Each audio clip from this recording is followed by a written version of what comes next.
little while ago now, back on the 20th of June, we saw the release of an animated movie on Netflix called K-Pop Demon Hunters. This is something I saw recommended when it first came out, and I'll be honest, I just scrolled right on by. I figured, nah, not keen. Of course, at some point in the last week or so, people left comments asking me to take a look at the film and give my thoughts, and so I realised that I probably should give it a chance. I think that just goes to show that you need to leave your bias at the door when you're watching films and TV or choosing what to watch next, because otherwise, absolute classics can slip through the cracks and you miss out. That would have been me. So yes, I am a bonehead, I'll admit. Thankfully though, I did actually sit down to watch because holy shit, Sony and Netflix just casually pushed out what could be the best animated film of the year so far. Certainly one that feels the most fresh and exciting. In this era where every second film, especially in an animated context, seems to be nostalgia bait or a sequel/franchise film, it's nice to see some original content come out and do really well for itself, because it has. It's gotten rave reviews all around, with a 94% critical score and an 89% audience score, with universal praise for pretty much every single part of the movie. It's gotten huge viewership on Netflix, having blasted its way into the top 10, whereas of writing this, it's sitting at the top of the charts by a massive margin. Then when you take a look at the soundtrack, it's getting huge streaming numbers too. By every conceivable metric, this film is blowing up and doing big business for Netflix. They don't always treat their animated content the way they should, but when they take a proper swing, they often hit it out of the park. Case in point. Of course, as I said, I sat down to watch the film just the other day, and it's absolutely incredible in pretty much every respect. I wasn't expecting it to go nearly as hard as it did, and yet they casually dropped what should be an Oscar contender, just like that, and obliterated the efforts the other big studios have put out this year. Before we go any further, I should just say, apologies if I butcher any of these names. I tried my best. For those that don't know, K-Pop Demon Hunters is set in South Korea and follows a K-pop group named Huntrix, who are the latest trio in a long line of female demon hunters who slay demons harvesting human souls to feed their king. The original three would create a magical barrier named the Honmoon, which would seal off the majority of demons from the human world and keep the people safe, with each generation using their voices to strengthen this barrier and maintain its defense. The present trio are named Rumi, Mira, and Zoe, and under the guidance of Rumi's foster mother Celine, they've ascended to the top of the charts as the most popular K-pop group in the world. Having just finished their world tour, Rumi Shadow drops a brand new single named Golden, which she intends to use to turn the Honmoon gold, and by doing so, create a permanent seal that will keep the demons out forever, whilst also banishing her secret demon marks she inherited from her demon father. The only problem, of course, being that her demon marks are progressing further and further to the point that her singing voice, and the source of her power to seal away the demons for good, is at risk. Of course, in the demon realm, Guimar is not a happy camper. He doesn't want his realm sealed off forever. Thus, he's raging until a demon named Jinu proposes the silliest plan of all time. He's gonna form a demonic boy band who he's gonna use to challenge Huntrix for the hearts and minds of the public, and by doing so, they can destroy the Honmoon for good and unleash a demon reckoning upon the world, an all-you-can-eat buffet of souls. So this gaggle of handsome demons form the Saja Boys, and very quickly their popularity begins to soar, but at the same time, Huntrix realizes what's going on and tries to kill them. During the course of their battle, Jinu discovers that Rumi's part demon, and instead of straight up using that against her and allowing her friends to discover the truth, he decides to protect her instead. At a secret meeting, he then begins his work in manipulating Rumi to suit his own ends, telling her an abridged version of his past. How 400 years before, he was just a struggling musician who was unable to feed his family. However, over time, he started to hear whispers from Guimar, who gave him a beautiful singing voice that allowed him to escape poverty, but that eventually doomed him to the demon world whilst his family was left to suffer and starve once more. As I said though, this is simply the abridged version of events, because we later learn that the dude straight up abandoned his family to live large as a singer at the palace. However, there is a kernel of truth to everything he says. He lives with the guilt of what he's done, and that's the curse of the demon. To be subjected to feelings of eternal shame and sorrow which bind them to the service of Guimar. Whilst at first she's hostile to him, over time Rumi starts to empathise with Jinu and start to see things more from his perspective, which in turn starts to cause her to drift more and more from her friends, leading to tension within the band.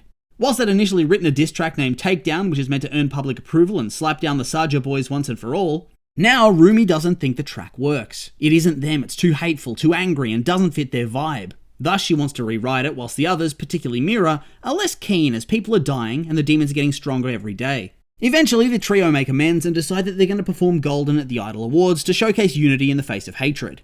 That's what they've always been about. At the same time, Rumi and Jinu continue to develop a bit of a romance on the side, with Jinu eventually pledging to help Rumi win the Idol Awards by sabotaging the Saja Boys, and thus being able to stay on the human side of the barrier, cut off from Guimar and free of his influence. This, however, is all revealed to be a ruse, with Guimar threatening him back into submission after Rumi leaves, which leads us to the day of the Idol Awards. Whilst Jinu seemingly does sabotage his group, when Huntrix goes on stage to perform, both Mira and Zoe are led away when they think that their manager Bobby is being kidnapped by demons. This is of course all a ploy to get Rumi alone, and on stage in front of everybody, False versions of her friends arrive and sing Takedown before exposing her markings to the world, shattering the trust that her friends had in her.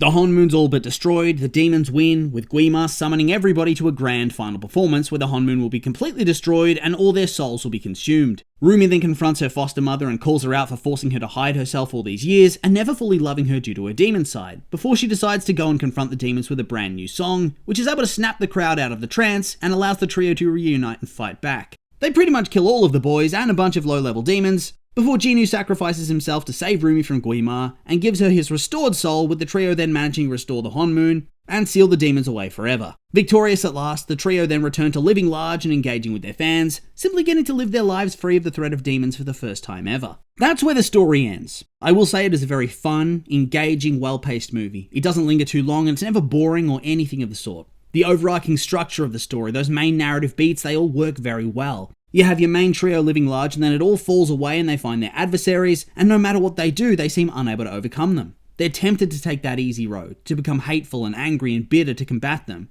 But in the end, they make the choice not to, because they realize that in the face of evil, they need to maintain their goodness, because when they give in to those negative feelings is when Guima's at his most dangerous. As Rumi starts to doubt because of the way she was raised and forced to hide and finds a kindred spirit in Jinyu, her bonds with her friends, which she was always forced to keep more distant from to hide her secret, are put to the test, before everything blows up in her face and she discovers that she has to accept who she is to overcome her adversity. Those core narrative beats and the structure of the film, it's a classic hero's journey, and one that's made more engaging by the fact that all the leads are written to be very charismatic and very interesting. Everybody's sympathetic in their own way and has a lot of depth in how they respond to the events of the movie and within their own personalities. For me in particular, Rumi and Jinyu are just so well written. There's so much complexity on display that makes you buy into the different characters and their arcs. It's just incredible. The dynamics between the characters were really well written too. I mean, the chemistry for Rumi and Jinyu was insane, of course, but then the group dynamic for the Huntrix girls too. You could believe that these girls were essentially sisters in the way that they were written. They felt like they had that tight connection instead of just being told that they do, like so many other films might rely on.